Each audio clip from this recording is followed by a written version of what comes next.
Livro Acolhendo Sua Criança Interior, 13º capítulo, terceira parte. Uma observação: o medo da proximidade e da sobrecarga emocional. Quando precisa se submeter muito às expectativas dos pais, uma criança não é capaz de se afirmar de maneira apropriada. Em vez disso, ela é treinada a estender suas antenas para poder reagir quanto antes aos ânimos e desejos dos pais. A criança tem muita dificuldade quando os pais não aplicam suas normas com rigor e autoridade, mas sinalizando à criança que ficam decepcionados quando ela não se comporta de acordo com os desejos deles. Uma criança cuja mãe reage com tristeza quando ela não atende suas expectativas não tem nenhuma possibilidade de se distanciar da mãe. A criança se compadece com a tristeza da mãe e se sente culpada e responsável pelo sofrimento dela. É por isso que ela faz de bom grado o que a mãe quer para deixá-la feliz e satisfazê-la. Por outro lado, uma criança cuja mãe reage com raiva quando suas expectativas não são atendidas tem maior probabilidade de pensar mal dela e de, com isso, manter distância ainda que internamente. Pessoas com medo de criar laços chegam com frequência até mim em busca de terapia. Elas encontram dificuldades em afirmar de maneira saudável e, por isso, logo se sentem pressionadas com a proximidade do parceiro. Não são raros casos em que, durante a infância, o pai ou a mãe dessas pessoas, geralmente a mãe, as sobrecargas emocionalmente.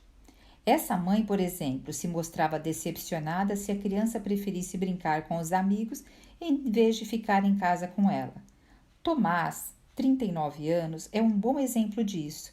A mãe sofria muito por causa do pai, que a tratava mal e mantinha relacionamentos extraconjugal. Ela vivia triste. O pequeno Tomás queria muito consolar a pobre mãe e acabava cada vez mais assumindo o papel de parceiro substituto dela, especialmente porque a mãe também se queixava do pai malvado. O pequeno Tomás pensava que faria bem à mãe se ficasse ao lado dela. Por conta disso, ele frequentemente deixava de brincar com os amigos à tarde para alegrar a mãe. Dessa forma, ele não aprendeu a estabelecer limites saudáveis nem a deixar que a mãe se responsabilizasse pelos próprios problemas pessoais. Com isso, ele acabou desenvolvendo crenças que incluíam: não posso abandonar você, sou responsável por sua felicidade, preciso estar sempre a seu lado, não tenho vontade própria. Já adulto, ele só conseguia tolerar certo nível de proximidade com a parceira. Quando a namorada estava no mesmo cômodo, ele logo tinha a sensação de que estava se perdendo. Se sentia livre e tranquilo de verdade quando estava sozinho. É por isso que, após momentos de intimidade, sempre voltava a se distanciar dela. O estresse gerado pela presença de cada uma de suas ex-namoradas acabou mudando também seus sentimentos por ela. O amor inicial fazia com que duvidasse de que ela realmente fosse a mulher certa para ele. É por isso que ele muitas vezes encontrava refúgio no trabalho, às vezes também em flertar ou se envolver com outras mulheres, ou terminava o relacionamento e procurava uma namorada melhor, entre aspas, até que, em dado momento, ele se deu conta de que sua busca sem fim pela mulher certa tinha pouco a ver com as supostas deficiências das mulheres, mas com o fato de que ele mesmo sofria com o medo de estabelecer vínculos. Na terapia, Tomás desfez as projeções na mãe e aprendeu que também era capaz de se sentir um homem livre dentro do relacionamento.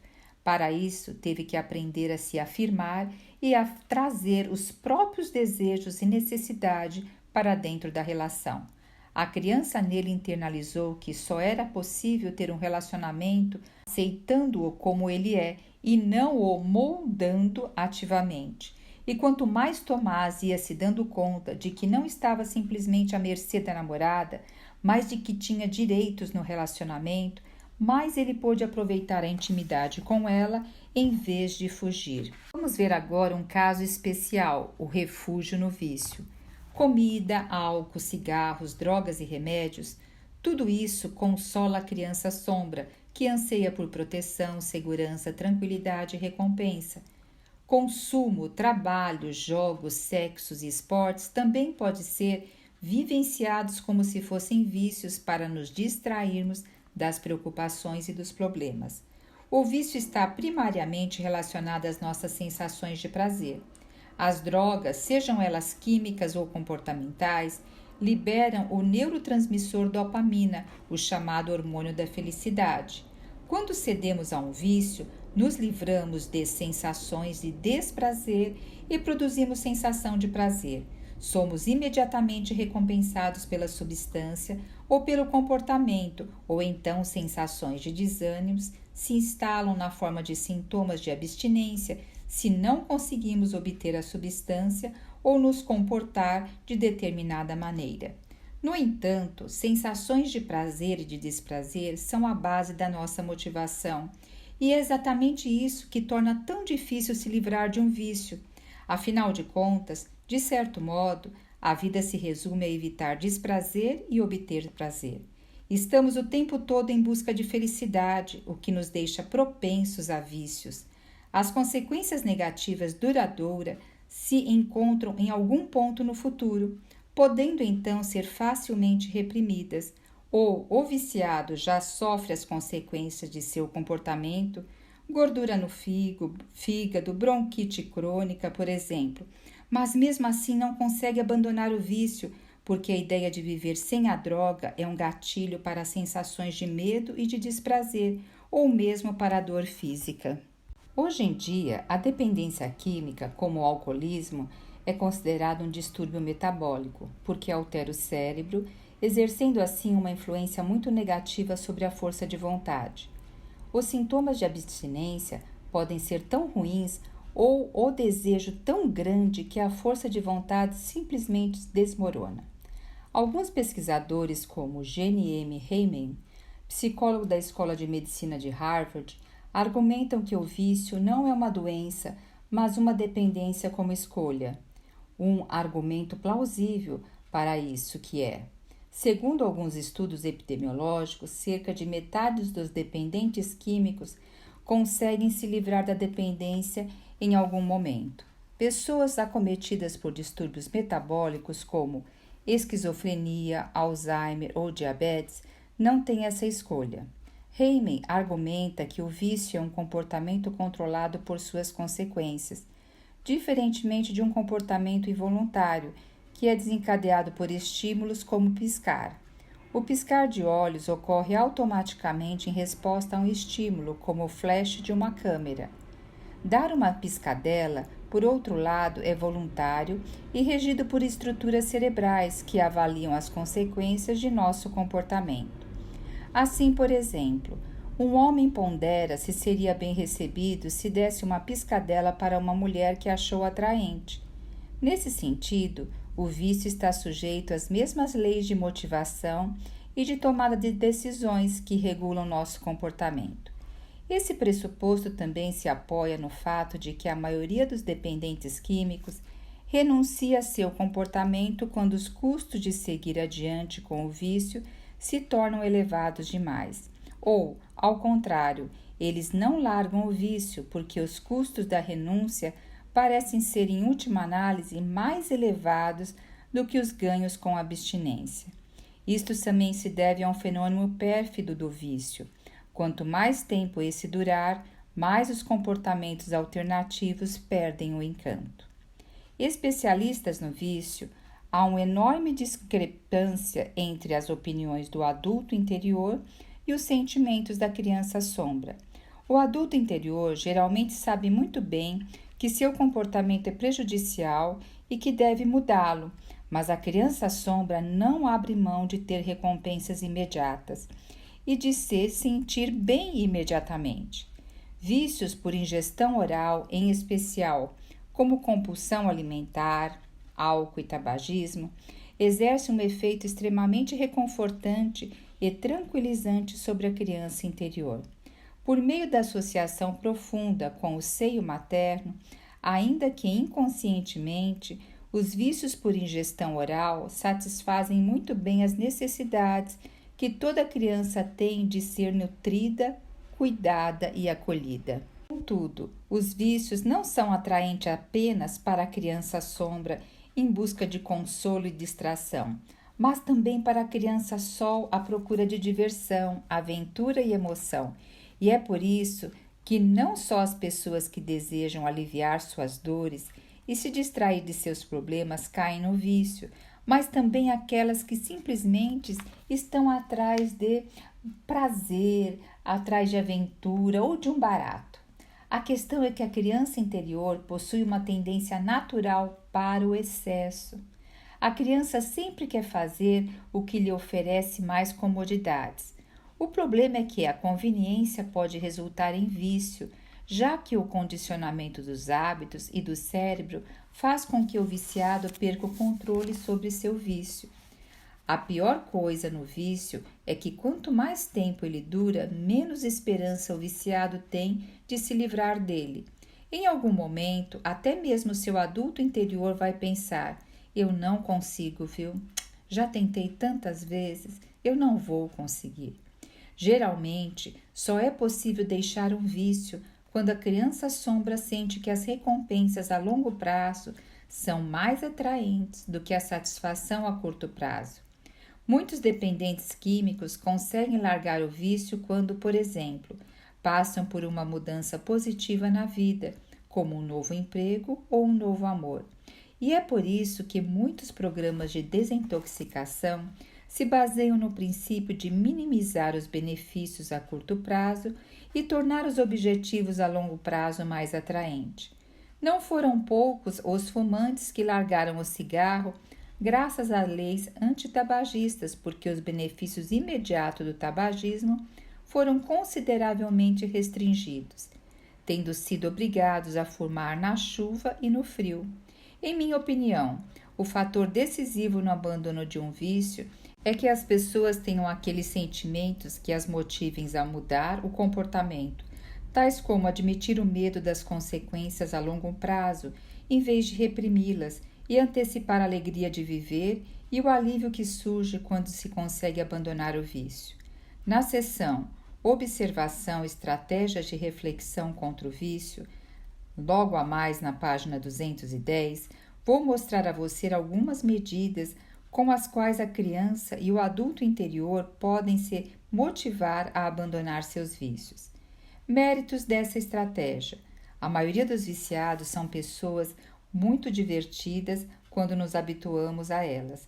Beber, fumar, comer, etc., proporcionam e desencadeiam um bocado de prazer.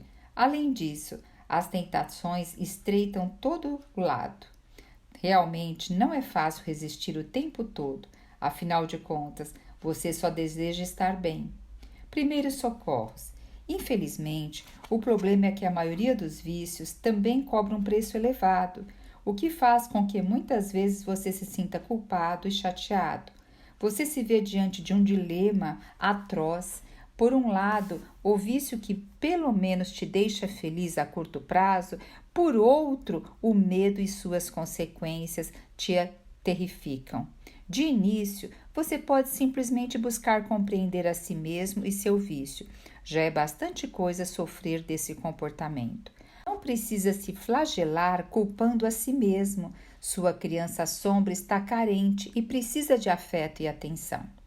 Estratégia de autoproteção, narcisismo. Crenças típicas dessa estratégia. Não tenho valor, não sou ninguém, sou uma porcaria, sou um fracasso, não devo sentir nada, tenho que conseguir tudo sozinho, nunca tenho o suficiente. Segundo o mito grego, o jovem belo Narciso se apaixonou por si mesmo quando viu o reflexo de seu rosto na água e pelo resto dos seus dias sofreu de um amor insaciável. Um narcisista é, portanto, uma pessoa que é apaixonada por si mesma e que se vê como a mais grandiosa e importante do mundo. Na verdade, a demonstração da própria grandiosidade e infabilidade é apenas uma estratégia de autoproteção, que ela desenvolveu-se inconscientemente a fim de evitar sentir sua criança sombra ferida. Pessoas que desenvolvem uma personalidade narcisista aprenderam cedo a reprimir a criança sombra, que se sente inútil e miserável, obtendo para si um segundo eu ideal. Esse eu idealizado é construindo, fazendo todo o possível para ficar acima da média. Narcisistas fazem um esforço tremendo para ser especialistas, porque sua criança sombra sente exatamente o oposto. Para manter sua criança sombra sob controle, eles estão sempre atrás de desempenhos extraordinários, poder, beleza, sucesso e reconhecimento. O narcisismo consiste, portanto, num conjunto completo de estratégias de autoproteção. Infelizmente, depreciar os outros figura entre essas estratégias do narcisista. Dessa forma, narcisistas possuem um faro apurado para detectar as fraquezas dos outros, os quais eles gostam de apontar na forma de críticas cáusticas. Os narcisistas não são capazes de tolerar as próprias fraquezas e, com isso, também não as toleram nas pessoas à sua volta. Contudo, ao se concentrarem nas fraquezas alheias, perdem de vista as suas próprias. Com suas críticas, desencadeiam nos outros os sentimentos que eles não querem sentir, incerteza e inferioridade profundas. Nos narcisistas, o princípio da inversão agressão-vítima se mostra especialmente evidente. Alguns narcisistas, porém, também escolhem a estratégia oposta para se enaltecer. Eles idealizam as pessoas próximas a eles. Nesse caso, exibem o parceiro legal, os filhos incríveis e os amigos importantes. Muitos também fazem as duas coisas, tanto idealizam quanto desvalorizam. Muitas vezes um novo conhecido ou um novo amor é inicialmente idealizado, para depois ser depreciado e deixado de lado. Não importa se os narcisistas estejam mais propensos à idealização ou à desvalorização, eles gostam de exibir suas habilidades, posses e realizações, e não necessariamente fazem isso com alarde e barulho. Há também os narcisistas silenciosos, não raro intelectuais, que exibem sua superioridade e singularidade com discrição. No entanto, narcisistas também têm suas facetas adoráveis. Eles podem ser extremamente charmosos, amáveis e interessantes. Alguns têm um carisma excepcional. Sua busca por sucesso costuma levá-los longe no trabalho e lhes conceder elevada reputação. Ou seja, seus esforços para serem especiais muitas vezes também dão frutos, e isso acaba atraindo outros narcisistas, bem como pessoas com uma estrutura de dependência emocional. Uma parceira entre dois narcisistas é, na maioria das vezes, uma volta numa montanha-russa de paixões e agressões mútuas. Por outro lado, se o parceiro do narcisista tiver uma natureza mais dependente, vai aguentar a maioria dos ataques verbais deste sem oferecer muita resistência, além de se esforçar para atender às suas expectativas. É um projeto fadado ao fracasso, pois não importa o nível de obediência da conduta do parceiro, seu comportamento não altera a distorção perceptiva do narcisista.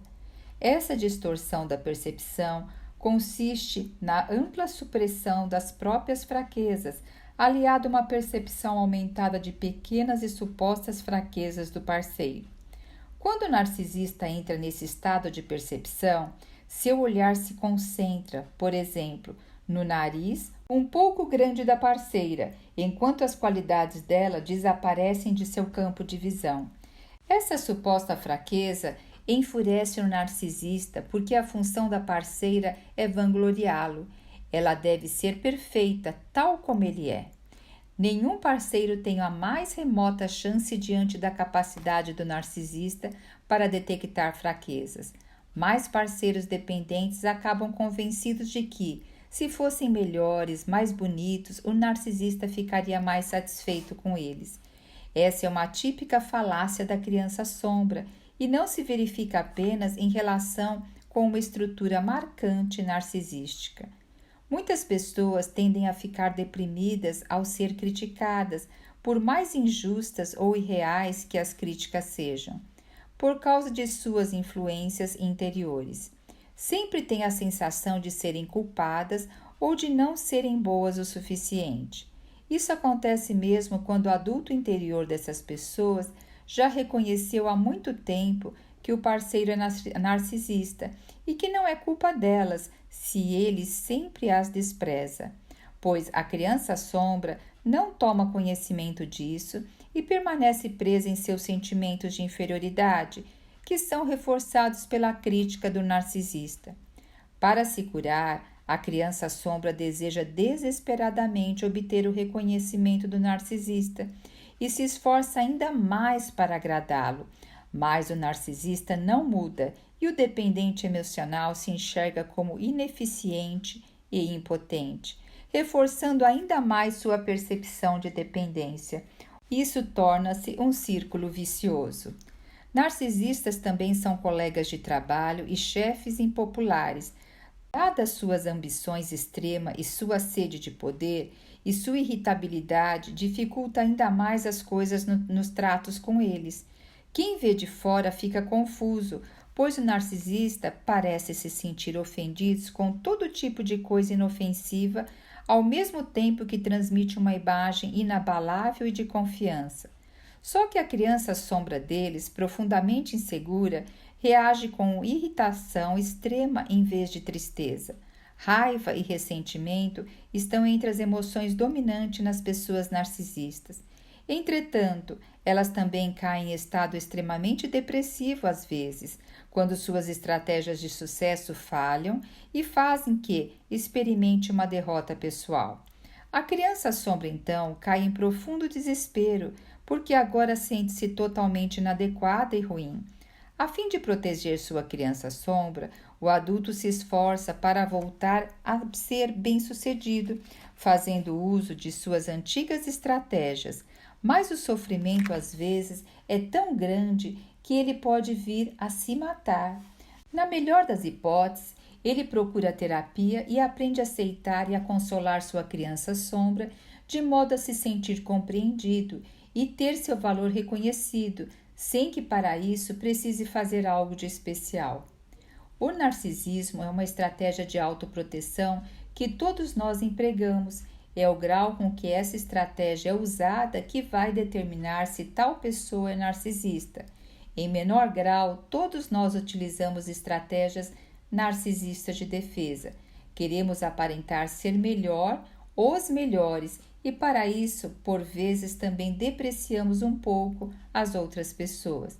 Também gostamos de nos exibir um pouco, e ninguém consegue ficar totalmente imune a pensamentos de alto prestígio.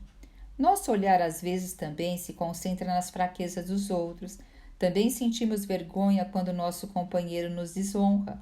Fazemos todo o possível para não sentir nossa criança sombra e esconder nossas estratégias ou fraquezas, reagindo como uma irritação à rejeição e à crítica.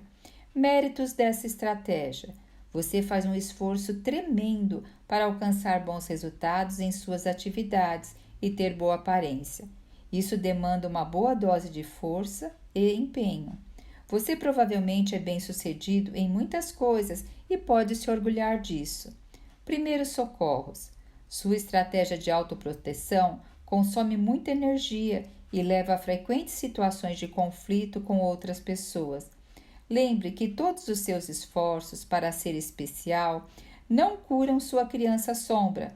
A cura só vai ser possível quando você finalmente se aceitar. Pare de lutar contra suas supostas fraquezas e aceite que você é apenas um ser humano como qualquer outro. Só assim pode relaxar, talvez pela primeira vez na vida. Agora vamos ver mais uma outra estratégia, a estratégia de autoproteção, disfarce, encenação e mentira. Quais as crenças dessa estratégia?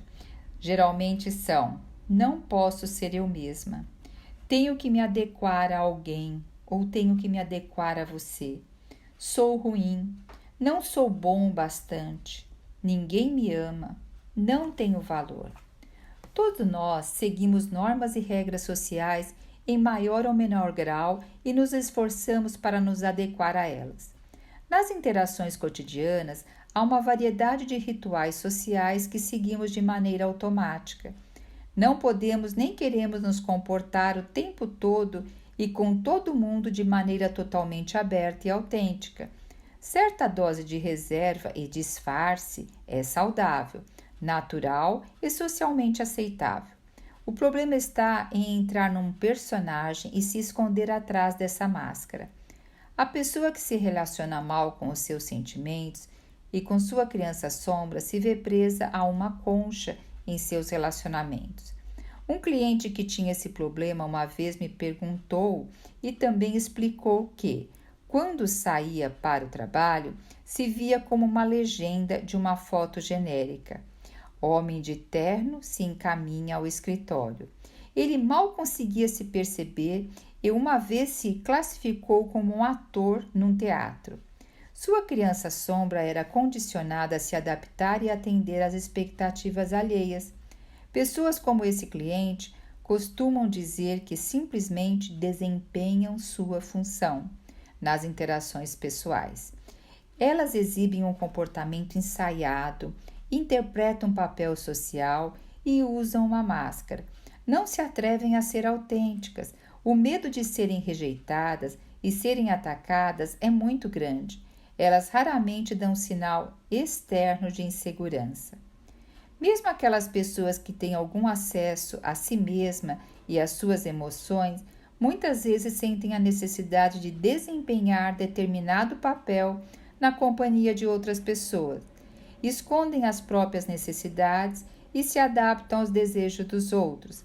Algumas não ousam sair de casa quando estão em um dia ruim, pois se sentem muito vulneráveis e querem mostrar ao mundo somente seu lado forte e alegre. É uma estratégia que tem muito em comum com a obsessão por harmonia e o perfeccionismo. Usar uma máscara como condição para sair de casa tem seu custo, mas o medo de ter que lidar com a rejeição é mais forte do que a falta de ar sobre esse manto. A criança sombra dessas pessoas está condicionada a fugir e se adequar. Não são poucas pessoas que não se atrevem a ser autênticas sequer com o parceiro. Elas sempre acham que precisam esconder partes de si. Se possível, querem mostrar ao parceiro apenas o eu apresentável, acreditando que, se fossem autênticas e fizessem valer seus desejos e suas necessidades, sobrecarregariam o relacionamento. Mas é justamente o contrário. A autenticidade é o que torna o relacionamento empolgante e vivo. Por outro lado, alguns relacionamentos estão estagnados na encenação. O fato dessas pessoas evitarem conflitos a todo custo também contribui para isso. Por pura pressão para se adequarem, elas não formulam as próprias necessidades. A longo prazo, desenvolvem o sentimento de que sempre saem prejudicadas no relacionamento, o que gera frustração, que elas ficam remoendo por dentro. Uma raiva gélida vai se acumulando cada vez mais nessas pessoas, o que também acaba esfriando os sentimentos pelo parceiro. O relacionamento se torna estagnado e maçante, até que não resta mais nenhuma faísca e elas acabam rompendo, sem que quase nenhuma palavra ofensiva seja proferida. Pessoas que se hiperadequam e encenam um personagem não conseguem ser sinceras. Para isso, precisariam deixar cair o véu da autoproteção e fazer valer apenas seus desejos e opiniões. Mesmo que não mintam de maneira ativa e costumaz, muitas vezes é difícil determinar o que estão pensando. Não é justo terminar uma amizade ou uma parceria sem ao menos informar ao outro as razões.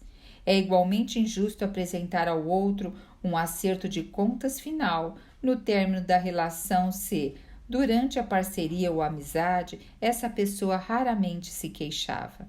Nesse contexto, me vi muitas vezes surpreendida com o fervor de algumas pessoas ao se descreverem como sinceras e honestas, embora não ousassem falar abertamente com o próprio parceiro ou com um amigo próximo. Quais os méritos dessa estratégia? Você dá o melhor de si para ser amado e reconhecido. Faz um esforço tremendo para mostrar somente seu lado melhor. Você tem uma elevada capacidade de adaptação e autocontrole. Primeiros socorros. Sua criança sombra está bastante desanimada. Ela acha que teria que ser diferente para ser amada. Diga a ela que é um absurdo pensar assim. Seu adulto interior deveria tratá-la com muito amor e benevolência para que ela tenha coragem de ser ela mesma. Em situações corriqueiras, pratique ater-se mais a si mesmo, às suas opiniões e a seus desejos. Você vai ficar surpreso quando perceber como isso é bem visto. Esse foi o panorama das estratégias de autoproteção mais importantes. Cabe relembrar que essas estratégias costumam ser a verdadeira causa de nossos problemas. Como escrevi no início do capítulo, é importante reconhecer suas estratégias individuais, que podem não ter sido listadas aqui. O próximo exercício vai ajudar você nisso. Exercício: descubra suas estratégias de autoproteção. Suas estratégias de autoproteção podem ser diferentes a cada área da sua vida. Há quem se projete de agressão no trabalho e se desdobrando para atender a todas as demandas, mas, ao chegar em casa, discute por qualquer ninharia. No entanto, geralmente dispomos de algumas estratégias padrões que usamos em todos os momentos e desafios. Via de regra, os perfeccionistas agem de maneira quase impecável em todas as áreas da vida. Pessoas muito fechadas fogem da maioria dos problemas, evasão, e é por isso que muitas vezes percebemos nossas estratégias de autoproteção e a dos outros como uma espécie de característica pessoal. Por exemplo, se alguém se protege usando de evitação ou encenação, dizemos que é um tipo fechado. A estratégia narcisista é outra intimidade associada à personalidade da pessoa. A maioria de nós também tem uma ou outra crença que já é estratégia de proteção em si, como tenho que agradar e me comportar bem ou não posso cometer erros. Para identificar rapidamente suas estratégias mais importantes, você pode simplesmente imaginar 2 ou 3 situações das últimas semanas em que se sentiu desconfortável e pensou: tenho um problema com isso. Pode ser um conflito no trabalho, uma situação em que seu parceiro se irritou ou tirou você do sério. Com esse pequeno exercício de memória, você logo vai notar quais são as situações que costumam se repetir na sua vida e que volta e meia lhe causam problemas. Você parte para o ataque? Você se retrai? Você se modifica para atender às expectativas? Comece a fazer essas perguntas a você. Identificando suas estratégias, anote em torno dos pés da criança na ilustração da parte interna da capa do livro. Formule as estratégias com frases inteiras e seja o mais específico possível. Por exemplo, em vez de apenas escrever evasão, escreva evito conflitos, ou não falo o que penso, ou ainda me refugio na internet. Na maioria das vezes, as estratégias de autoproteção podem ser descritas por comportamentos específicos.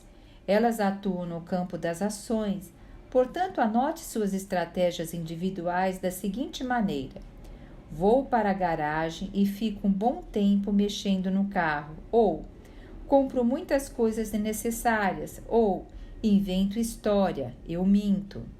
Depois de registrar suas estratégias na ilustração da criança, você vai se ver diante daquela parte de sua configuração emocional que sempre lhe causa problemas, sua criança sombra.